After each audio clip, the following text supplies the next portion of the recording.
வணக்கம். நீங்கள் இணைந்து கொள்வது நியூஸ் ஃபர்ஸ்டின் இரவு 8 மணி பிரதான செய்தியுடன். உங்களுடன் இணைந்து கொள்ளும் நாம் தாரணி தங்கராஜா, சிஸ்ரகுமார், கிருஷாந்த் ராஜ். இன்றைய விரிவான செய்திகளுக்கு செல்லும் முன்னர் முதலில் தலைப்புச் செய்திகள்.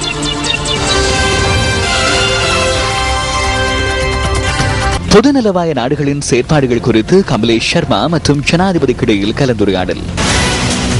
வரவு செலவு திட்டத்துக்கு அமைய 1000 சிசியை விட குறைந்த எஞ்சின் கொள்ளளவை கொண்ட வாகனங்களின் விலை குறைவடையும் சாத்தியம். மண் சரிவினால் தடைப்பட்டிருந்த கண்டி மகியங்கன வீதியின் போக்குவரத்து தொடர்ந்தும் ஸ்தம்பிதம்.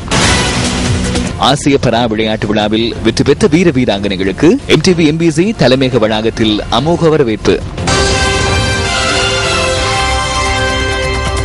கற்றுக்கொண்ட பாடங்கள் மற்றும் நல்லிணக்க ஆணைக்குழுவின் பரிந்துரைகளை நடைமுறைப்படுத்துவதற்கு ஆதரவு வழங்க பொதுநலவாய அமைப்பு தயாராக உள்ளதாக அதன் செயலாளர் நாயகம் கமலேஷ் சர்மா தெரிவித்துள்ளார். ஜனாதிபதி மஹிந்த ராஜபக்சவை அலரி மாளிகையில் இன்று முற்பகல் சந்தித்தபோது அவர் இதனை குறிப்பிட்டுள்ளதாக ஜனாதிபதி ஊடக பிரிவு வெளியிட்டுள்ள அறிக்கையில் தெரிவிக்கப்பட்டுள்ளது.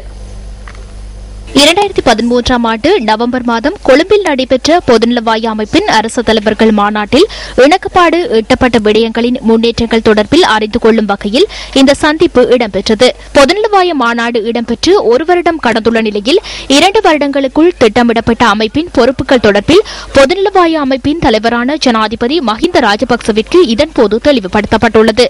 இலங்கையில் இடம்பெற்ற விடயங்களில் பொதுநலவாய அமைப்பின் செயலகம் மற்றும் இலங்கை மனித உரிமைகள் ஆணைக்குழு சிறந்த ஒத்துழைப்பு காணப்படுவதாக கமலேஷ் சர்மா ஜனாதிபதியிடம் சுட்டிக்காட்டியுள்ளார்.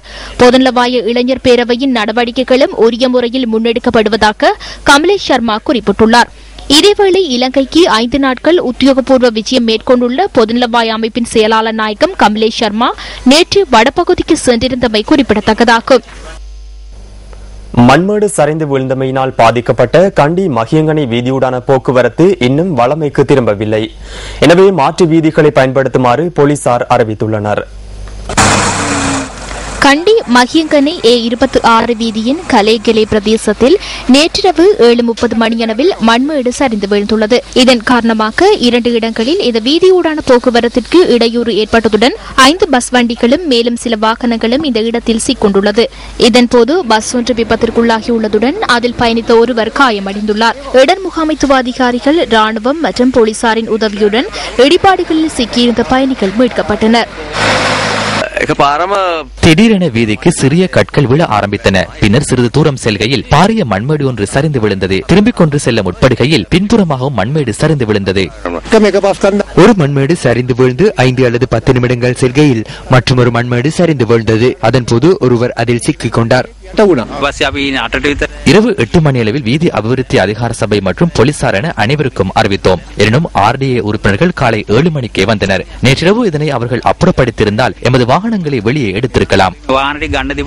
கண்டி மகியங்கனை பிரதான வீதியில் மண் சரிவு அபாயம் நிலவும் 17 இடங்களை அடையாளம் கண்டுள்ளதாக தேசிய கட்டட ஆய்வு நிலையம் தெரிவிக்கின்றது. அவ்வாறு அடையாளப்படுத்தப்பட்டிருந்த ஒரு இடத்திலேயே நேற்றிரவு மண் சரிவு ஏற்பட்டுள்ளதாக அந்த நிலையத்தின் மண் சரிவு மற்றும் அபாய முகாமைத்துவ பிரிவின் சிரேஷ்ட புவியியல் நிபுணர் கலாநிதி காமினியா திஸ்ஸ கூறினார். இந்த பிரதேசங்களின் மண் சரிவு அபாய நிலைமையை குறைப்பதற்கான முயற்சிகளில் ஈடுபட்டுள்ளதாகவும் அவர் தெரிவித்தார்.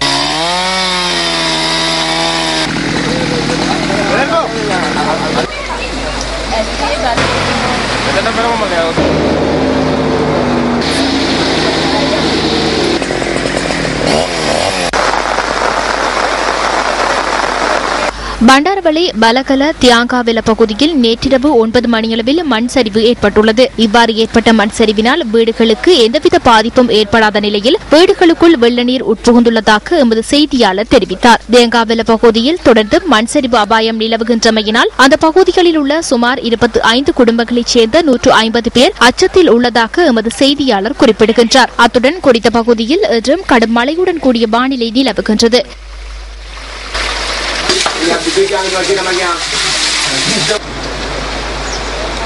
கல்லு வந்துங்க மண் சரிவு வந்து சரியான மாதிரி அவதிப்பட்டோம். எங்களுக்கு இருக்கல தண்ணி லயமெல்லாம் தண்ணி நிறைஞ்சு போயிடுச்சு. நாங்க எங்களுக்கு இருக்கல சார். நாங்க 9 மணில இருந்து ரொம்ப கஷ்டத்துல இருக்கிறோம். நாங்க எல்லாம் இதை விட்டு போறோம். மண் சரிவு வந்து எங்களுக்கு இருக்க கூட இடம் இல்லாம சாப்பாடு கூட இல்லாம நான் ரோட்ல தான் நிக்கிறோம்.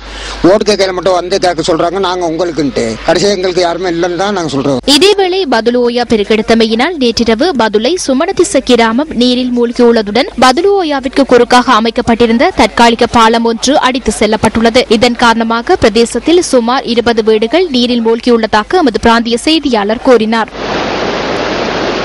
பிரதேச செயலாளரின் ஆலோசனையின்படி பாதிக்கப்பட்ட மக்கள் பாதுகாப்பான இடங்களுக்கு அழைத்து செல்லப்பட்டுள்ளனர். இதேவேளை நேற்றிரவு முதல் பெய்த கடும் மழை காரணமாக அங்குராங்கித்த அதிகாரிகம வீதியின் சில பகுதிகளில் மண்மேடுகள் சரிந்து வீழ்ந்துள்ளன. இதேவேளை கண்டி மகியங்கனை வீதி மற்றும் உடுதும்புர மெததும்புர பிரதேச செயலகங்களுக்கு விடுக்கப்பட்ட மண் சரிவு அபாய எச்சரிக்கை தொடர்ந்தும் நீடிக்கப்பட்டுள்ளது. முல்லைத்தீவு மாவட்டத்தின் பல பகுதிகளிலும் இன்று அதிகாலை முதல் மழையுடன் கூடிய வானிலை நிலவுவதாக எமது செய்தியாளர் தெரிவிக்கின்றார். எனினும் இடைக்கிடை கடும் வெயிலுடன் கூடிய வானிலை ஏற்படுவதாக அவர் கூறினார். நாளைய தினம் கிழக்கு மேல் மற்றும் வடமேல் மாகாணங்களில் மழை பெய்யக்கூடும் என வளிமண்டலவியல் திணைக்களம் எதிர்ப்பு கூறியுள்ளது. கேள்விகளை முன்வைக்கின்ற உறுப்பினர்கள் சபை அமர்வில் பங்கேற்காமை மற்றும் அதற்கு பதிலளிக்க வேண்டிய அமைச்சர் சபையில் பிரசன்னமாகி இருக்காமை என்பன சபாநாயகர் ஜமல் ராஜபக்சவின் விமர்சனத்திற்கு உள்ளாகியுள்ளன. இன்று பாராளுமன்றத்தில் வாய்மூல பதிலளிப்புக்காக 15 கேள்விகள் முன்வைக்கப்பட்டிருந்தன. இருப்பினும் அந்த கேள்விகளில் ஒரு கேள்விக்கு மாத்திரமே பதில் அளிக்கப்பட்டது.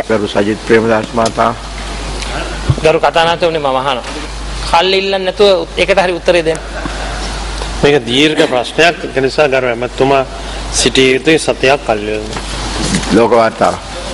මොකද ලෝක වාර්තාව විපක්ෂයේ ප්‍රශ්න ඇසීමට නොපැමිණීම. ඒකද ලෝක වාර්තාව. ඒක දෙපැත්තම එක වගේ මට පේන්නේ. මන්ත්‍රී 4 දෙනෙක්ට විරුද්ධව නඩු දැම්මේ නිසා ඒගොල්ලෝ සියල්ලම උසාවියට ගිහින් තියෙනවා. මේ පාර්ලිමේන්තු වරප්‍රසාද උල්ලංඝනය කරපු එක ගැන විශේෂයෙන්. හොඳයි දැන් මේක දෙපැත්තම පුරුද්දක් වෙලා තියෙනවා. අහන එක්කලා ඉන්නෙත් නැහැ පිළිතුරු දෙන එක්කලා ඉන්නෙත් නැහැ. දැන් අපි මේ தත්ත්වය වෙනස් කරගමු. හොඳයි. ඊමට නෙමෙයි අද රවි කරුණානායකගේ මේ ප්‍රශ්නෙට උත්තර දෙන්න බැරි එතුමාට සිතාසිය වෙලා තියෙනවා උසාවිය පෙනී හිටින්න කියලා. ඒ වගේ മന്ത്രിවරු 4-5 දෙනෙක් අද නැහැ. අපි කනගාටු වෙන තත්ත්වය එන මකල්. හොඳයි. மக்களால் தெரிவு செய்யப்படும் உறுப்பினர்களுக்கு எந்தவொரு அரச நிறுவனத்திற்கும் செல்வதற்கு தடையில்லை என கோட்டை நீதவான் நீதிமன்றத்தில் இன்று சட்டத்தரணிகள் சுட்டிக்காட்டினர். ரவி கருணாநாயக்க, அஜித் பிரேரா மற்றும் நளின் பண்டார ஆகிய எதிர்க்கட்சி பாராளுமன்ற உறுப்பினர்கள் உள்ளிட்ட மேலும் 2 சார்பில் இன்று நீதிமன்றத்தில் ஆஜராகிய போதே சட்டத்தரணிகள் இதனை தெரிவித்தனர். கொழும்பு துறைமுகத்தின் மோகன் வீதியில் காணி ஒன்றுக்குள் பலவந்தமாக நுழைந்து அங்குள்ளவர்களை தாக்கியதாக குற்றம் சாட்டப்பட்ட குறித்த பாராளுமன்ற உறுப்பினர்களை கொம்பனி தெரு போலீசார் இந்த நீதவான் நீதிமன்றத்தில் ஆஜர்படுத்தினர். அரசாங்கத்துக்கு சொந்தமான காணி ஒன்றில் ஸ்ரீலங்கா சுதந்திர கட்சியின் பெயர் பதாகை உள்ளிட்ட பிரசார சுவரொட்டிகள் தயாரிக்கப்படுவதாக கேள்வியுற்றதை அடுத்து அதனை ஆராய்வதற்காக எதிர்க்கட்சி பாராளுமன்ற உறுப்பினர்கள் அங்கு சென்றதாக அவர்கள் தரப்பில் ஆஜரான சட்டத்தரணிகள் தெரிவித்தனர். குறித்த இடம் அரசாங்கத்துக்கு சொந்தமான காணி அல்லவெனவும் அது ஸ்ரீலங்கா சுதந்திர கட்சி குத்தகைக்கு பெற்றுக் கொண்ட இடம் என தெரிவித்து கொம்பனி தெரு போலீசார் ஆவணங்களை சமர்ப்பித்திருந்தனர். குறித்த ஆவணங்கள் குத்தகையுடன் தொடர்புடையவை அல்லவெனவும் அவை வேறு ஆவணங்கள் என்றும் இதன்போது சட்டத்தரணிகள் சுட்டிக்காட்டினர். இதன்போது பாராளுமன்ற உறுப்பினர்கள் 4 பேரும் ஏனைய 2 நபர்களுக்கும் தலா 2 லட்சம் ரூபாய் சரீரப்பிணை வழங்கிய கோட்டை நீதவான் திலின கமகி எதிர்வரும் நவம்பர் 8ஆம் தேதி மீண்டும் நீதிமன்றத்தில் ஆஜராகுமாறு உத்தரவிட்டார். முறைப்பாட்டாளரினால் பி அறிக்கை சமர்ப்பிக்கப்பட்டது. துறைமுக அதிகார சபை ஸ்ரீலங்கா சுதந்திர கட்சியின் தொழிற்சங்கத்துக்கு குறித்த இடத்தை வழங்கியுள்ளதாக அதில் தெரிவிக்கப்பட்டிருந்தது. இது வியத்தகு விடயமாகும். இது தொடர்பில் தெளிவுபடுத்தினோம். இவ்வாறான முறைப்பாட்டை மேற்கொள்வதற்கு சட்டத்தில் இடமில்லை என நாங்கள் தெரிவித்தோம்.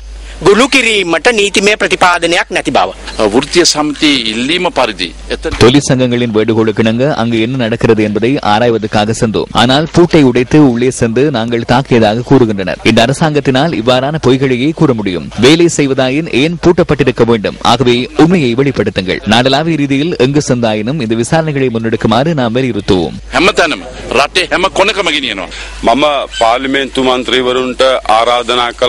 இலங்கை துறைமுக அதிகார சபைக்கு சொந்தமான இடத்தை சுதந்திர கூட்டமைப்பு அரசாங்கம் தனது அரசியல் நடவடிக்கைகளுக்காக பயன்படுத்தியமையால் பாராளுமன்ற உறுப்பினர்களுக்கு இது குறித்து ஆராய்வதற்கு அழைப்பு விடுத்தேன். இதற்கமே கடந்த 21ஆம் தேதி சம்பவம் இடம்பெற்ற ஆண்டு அவர்கள் பணியில் ஈடுபடுத்தியமை தொடர்பில் பதிவேட்டில் குறிப்பிடப்பட்டுள்ளது. இது இலங்கை துறைமுக அதிகார சபைக்கு சொந்தமான ஆவணமாகும். விசேட பணிக்காக இவர்கள் அனுப்பப்பட்டதாக அந்த ஆவணத்தில் குறிப்பிடப்பட்டுள்ளது. 8 பேரின் பெயர்கள் உள்ளடக்கப்பட்டுள்ளது. சுமார் 100 கோடியை ஜனாதிபதி தேர்தலுக்காக இலங்கை துறைமுக அதிகார சபை செலவிடுகின்றது.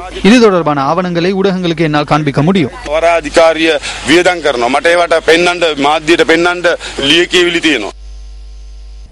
ஜெனீவாவிற்கான இலங்கையின் நிரந்தர வதிவிட பிரதிநிதியின் உத்தியோகபூர்வ வாசஸ்தலத்தை புனரமைப்பு செய்வதற்கான ஒப்பந்தம் வழங்கப்பட்ட நிறுவனத்தின் உரிமையாளருக்கு எல்டிடியுடன் எந்தவித தொடர்பும் இல்லை என தெரிவித்து சுவிட்சர்லாந்து போலீஸ் அதிகாரியொருவர் அனுப்பியதாக கூறப்படும் கடிதத்தை ஊடகங்களுக்கு வெளியிடுமாறு மக்கள் விடுதலை முன்னணி வெளிவிவகார அமைச்சருக்கு சவால் விடுத்துள்ளது.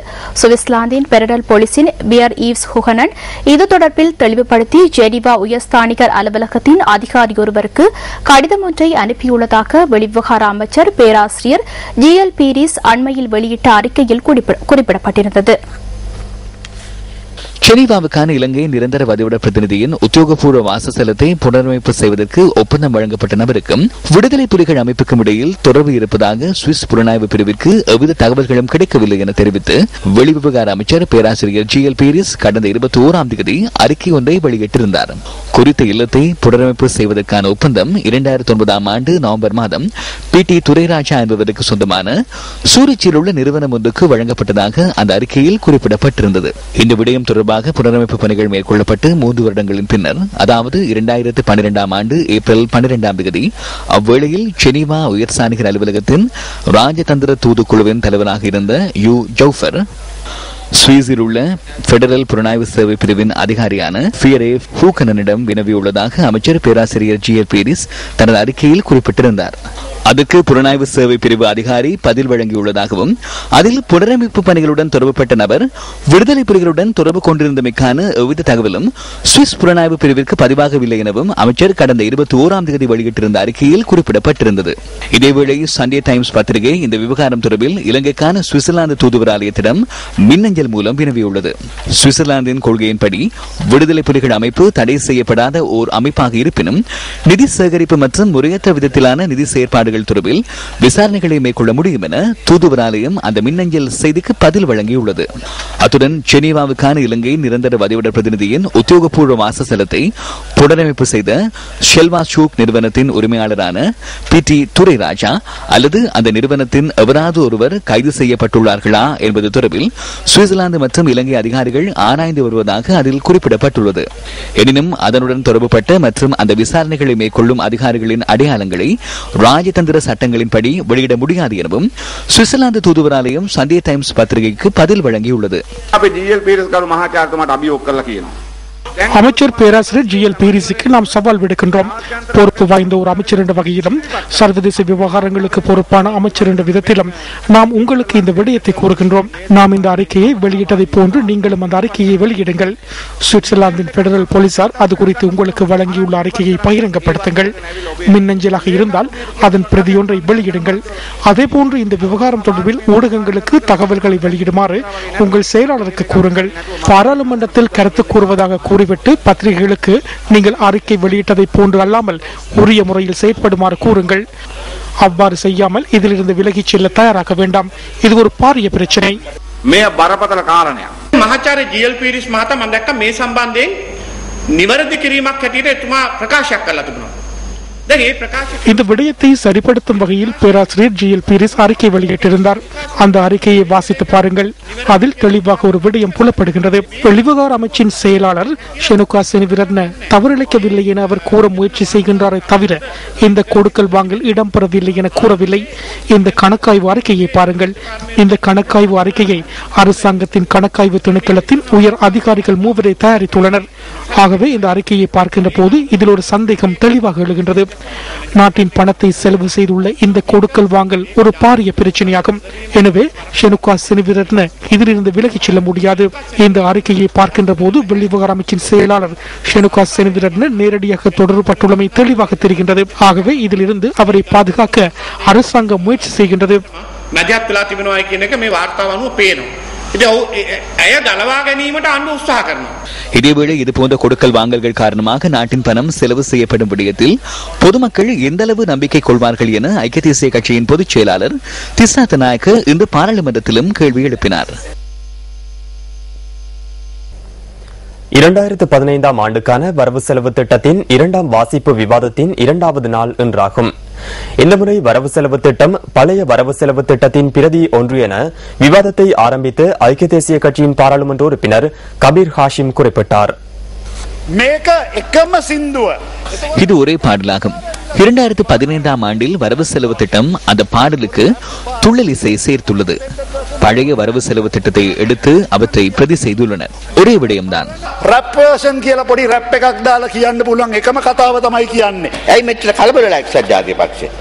ஐக்கிய தேசிய கட்சி ஏன் இந்த அளவு குழப்பம் அடைந்துள்ளது? நாயும் எலும்பு துண்டும் என்ற நிலைக்கு மக்களின் அறிவை குறைக்கும் அளவிற்கு ஐக்கிய தேசிய கட்சியினருக்கு இப்பொழுது கோபம் ஏற்பட்டுள்ளது.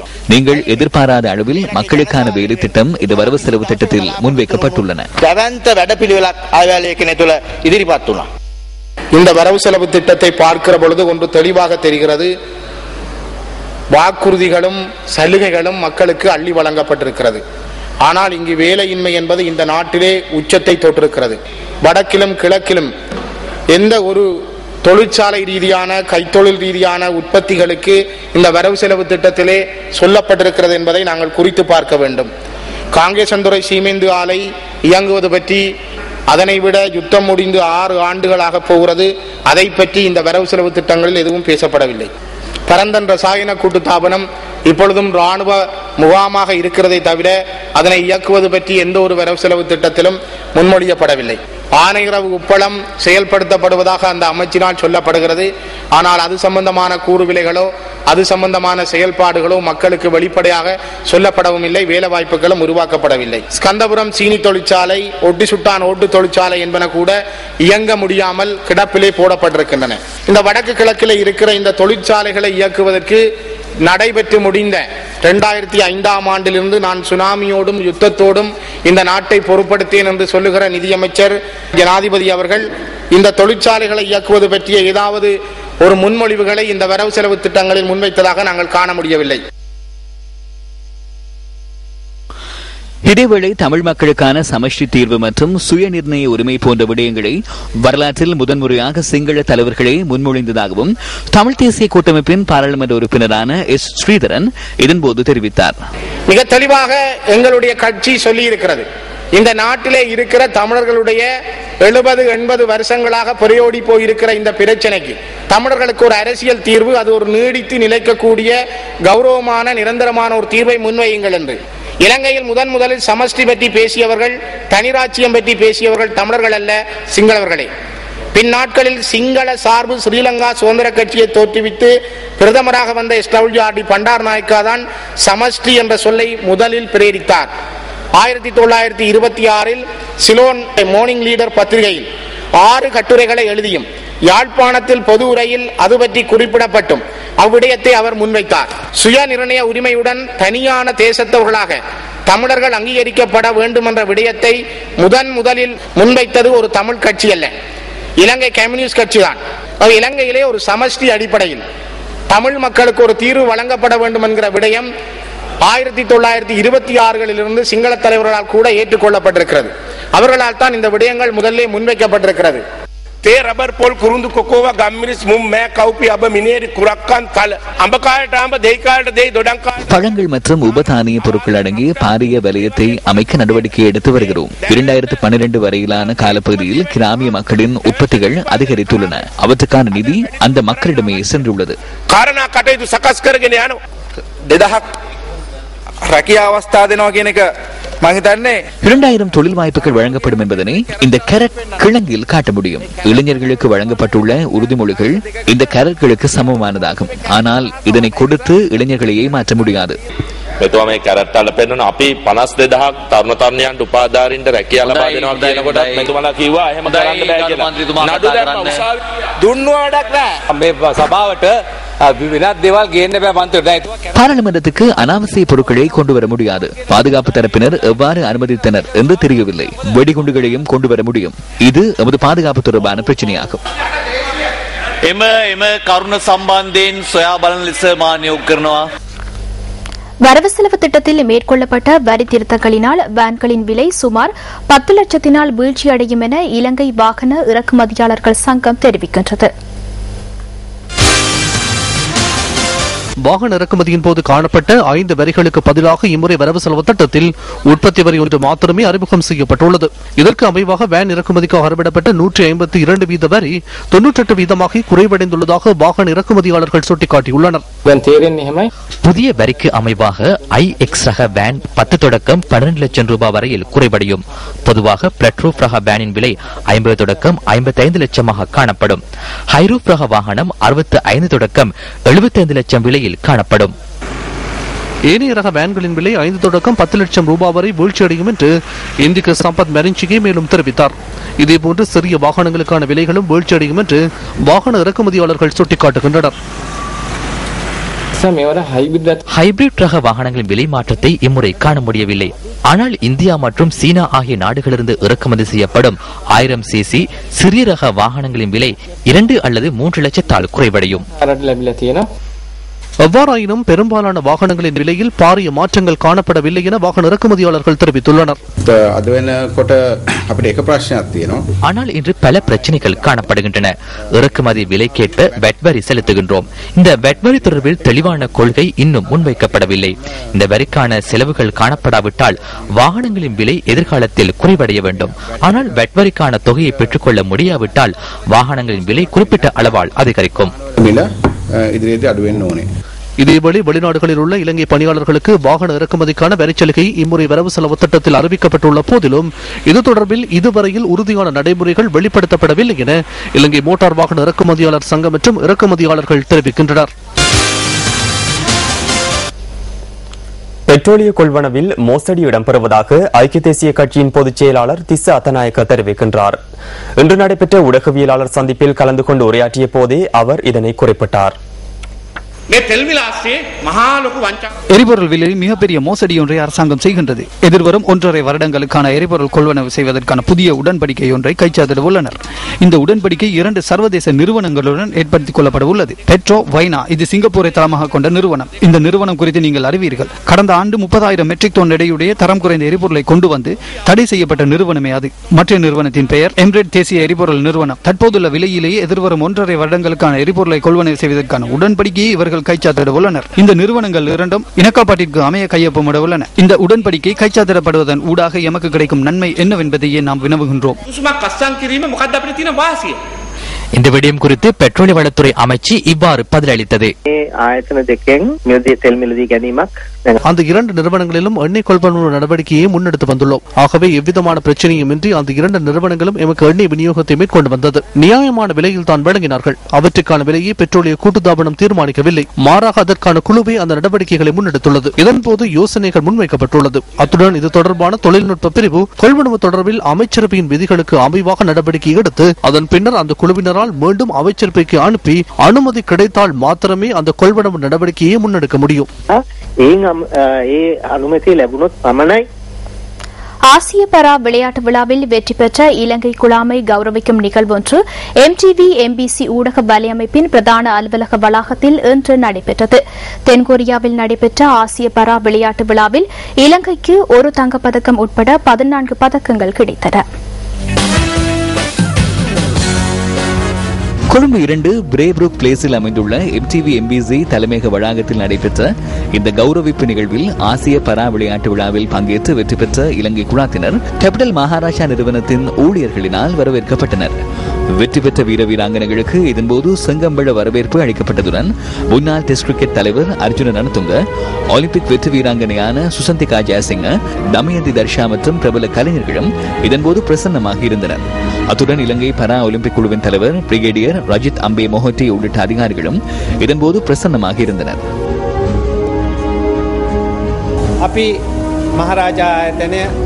எமது மகாராஜா நிறுவனம் பணத்திற்கு பின்னால் செல்லும் நிறுவனம் அல்ல. நாங்கள் விளையாட்டுத் துறையை புதியதொரு மைல்கல்லை நோக்கி கொண்டு செல்ல முயற்சித்த ஒரு நிறுவனமாகும்.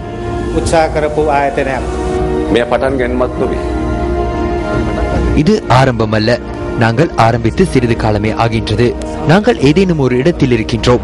2016ஆம் ஆண்டில் ரியோ மாத்திரமல்ல, இந்த பதக்கங்களை வென்றெடுத்த விளையாட்டு வீரர்களை மையப்படுத்தி செல்பவர்கள் இந்த நாட்டில் இருக்கின்றார்கள். இந்த தகவலை நாங்கள் அவர்களுக்கே கொண்டு செல்கின்றோம். இந்த தகவலை கொண்டு செல்வதற்கு ஊடகங்களின் அர்ப்பணிப்பு மிக முக்கியத்துவம் வாய்ந்ததாக காணப்படுகின்றது. இந்த அர்ப்பணிப்பின் ஒரு அங்கமாக சிரச ஊடக நிறுவனத்தினால் ஏற்பாடு செய்யப்பட்ட இந்த நிகழ்வு வரவேற்கத்தக்கதாகும்.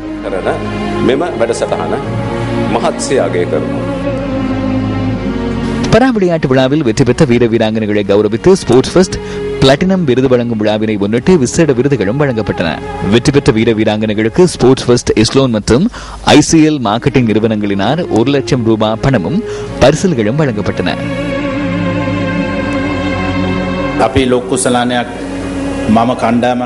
உலக கிண்ணத்தை நாங்கள் குழுவாக வெற்றி கொள்ளும் போது நான் மாத்திரமல்ல, சுசந்திகா மற்றும் தர்ஷி போன்றோர் வெற்றி கொள்ளும் போது எமது நாட்டின் இளைய சமூகத்தினர் விளையாட ஆரம்பித்தனர்.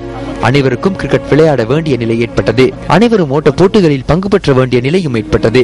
இந்த வெற்றிகளினாலேயே அந்த அனைத்தும் ஏற்பட்டன.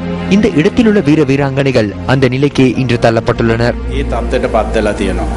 කායික ශක්තිය තිබුණට ජීවිතේ කවදාවත් මොනම ක්ෂේත්‍රයකවත් சரீர ரீதியில் எந்தளவு சக்தி இருந்தாலும் வாழ்க்கையில் எந்த ஒரு துறையிலும் என்றும் வெற்றி கொள்ள முடியாது. உங்களுக்கு அதிர்ஷ்டம் இல்லாவிட்டால், அர்ப்பணிப்பு இல்லாவிட்டால், உங்களின் மீது நம்பிக்கை இல்லை என்றால் வாழ்க்கையை என்றும் வெற்றி கொள்ள முடியாது. பரா விளையாட்டுக்கு சென்ற உங்களின் பின்னால் அதிர்ஷ்டம் இருக்கின்றது. குறிப்பாக கேபிட்டல் மகாராஜா நிறுவனம் அனைத்து துறைகளுக்கும் முன்னெடுக்கின்ற இவ்வாறான திட்டங்களை நான் வரவேற்கின்றேன்.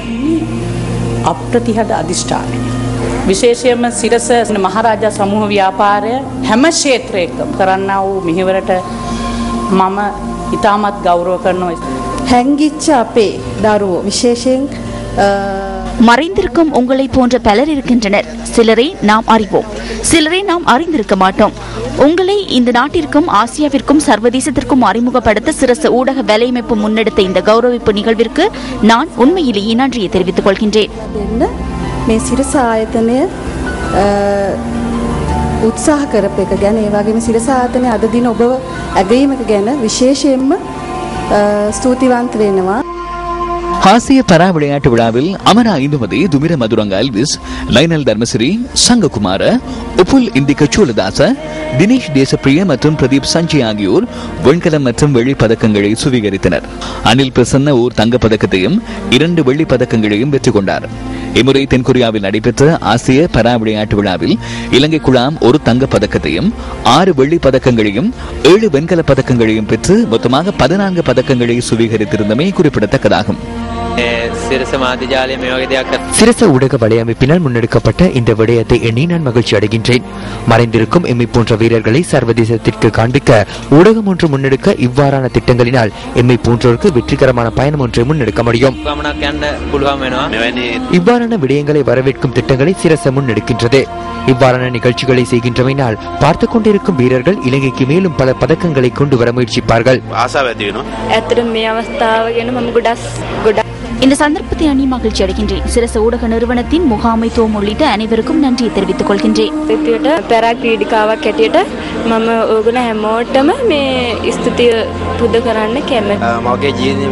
எனது வாழ்க்கையில் முதல் தடவையாக ஊடக நிறுவனம் ஒன்று எனக்கு வரவேற்பளித்துள்ளது. கூற முடியாத அளவு மகிழ்ச்சியாக இருக்கின்றது. கேபிட்டல் மகாராஜா நிறுவனத்திற்கு நன்றி. ஊடக நிறுவனம் ஒன்று இவ்வாறு முன்னெடுக்கும் என நான் நினைத்து பார்க்கவில்லை. மகிழ்ச்சியாக இருக்கின்றது. சிரசவிற்கு நன்றி. எம்மை கௌரவித்தமை இட்டு சிரசவிற்கு நன்றியை தெரிவித்துக் கொள்கின்றேன். பாடசாலைகள் எந்தவொரு சமூகத்தின் வளர்ச்சிக்கும் அடிப்படையாக அமைகின்றன. யுத்தத்தினால் பாதிக்கப்பட்ட பிரதேசங்களைச் சேர்ந்த மாணவர்களின் கல்வியை மேம்படுத்துவது முக்கியமானது. கிளிநொச்சி, பூநகரி, நெற்புலவு, மட்டுவில் நாடு அரசினர் தமிழ் கலவன் பாடசாலை பல்வேறு நெருக்கடிகளின் மத்தியில் இயங்குவதாக தெரிவிக்கப்படுகின்றது. கேபிட்டல் மகாராஜா நிறுவனத்திற்கு சொந்தமான AF ஜோன்ஸ் நிறுவனத்தின் 2 உற்பத்திகளான இமோனா மற்றும் கெனடி டிவைஸ் ஆகிய தேயிலை உற்பத்திகளின் வர்த்தக நாமத்தை சட்டவிரோதமான முறையில் பயன்படுத்தியமை தொடர்பில் தாக்கல் செய்யப்பட்ட வழக்கு கொழும்பு கோட்டை நீதிவான் திலின கமகே முன்னிலையில் இன்று விசாரணைக்கு எடுத்துக் கொள்ளப்பட்டது.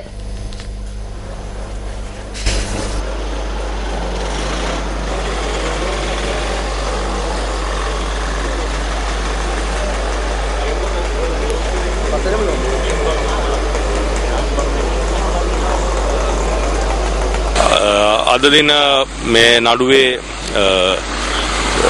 නඩුවේ විත්තිකා அழைப்பணையின் பேரில் இந்த வழக்கின் பிரதிவாதிகள் இன்று நீதிமன்றத்துக்கு வருகை தந்தனர். இதனையடுத்து தனிப்பட்ட பிணையில் இன்றைய தினம் மாத்திரம் அவர்களுக்கு பிணை வழங்கப்பட்டுள்ளது. எதிர்வரும் வழக்கு விசாரணைகள் இடம்பெறும் நவம்பர் மாதம் 24ஆம் தேதி குறித்த 2 பிரதிவாதிகளும் 2 உறவினர்களை பிணைக்காக முன்னிலைப்படுத்த வேண்டும் என நீதிமன்றம் மேலும் உத்தரவு பிறப்பித்துள்ளது.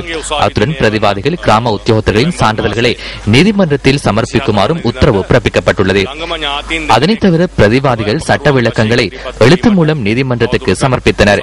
இதற்கான விளக்கத்தை எதிர்வரும் வழக்கு விசாரணைகளின் போது தெரிவிப்பதற்கான சந்தர்ப்பத்தை முறைப்பாட்டாளர் தரப்புக்கு நீதிமன்றம் வழங்கியது. இந்த விடயம் தொடர்பிலேயே எதிர்வரும் வழக்கு விசாரணைகள் நீதிமன்றத்தில் இடம்பெறவுள்ளன.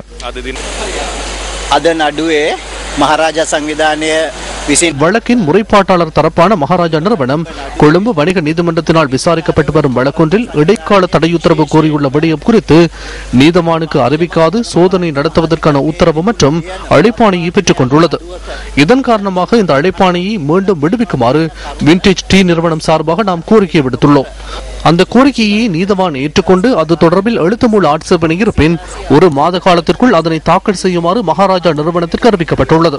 இது தவிர இன்று ஆஜராகிய விண்டேஜ் டீ நிறுவனத்தின் பணிப்பாளர்களுக்கு அவர்களினால் கையொப்பமிடப்பட்டுள்ள தனிப்பட்ட பிணையின் அடிப்படையில் நீதிமன்றத்தில் இருந்து வெளியேற நீதவான் அனுமதி வழங்கியுள்ளார். இத்துடன் நியூஸ் போஸ்டின் 8 மணி பிரதான செய்தி நிறைவு பெறுகின்றது. மீண்டும் சந்திக்கலாம் நியூஸ் போஸ்டின் 10:45 பிரதான செய்தியில். வணக்கம்.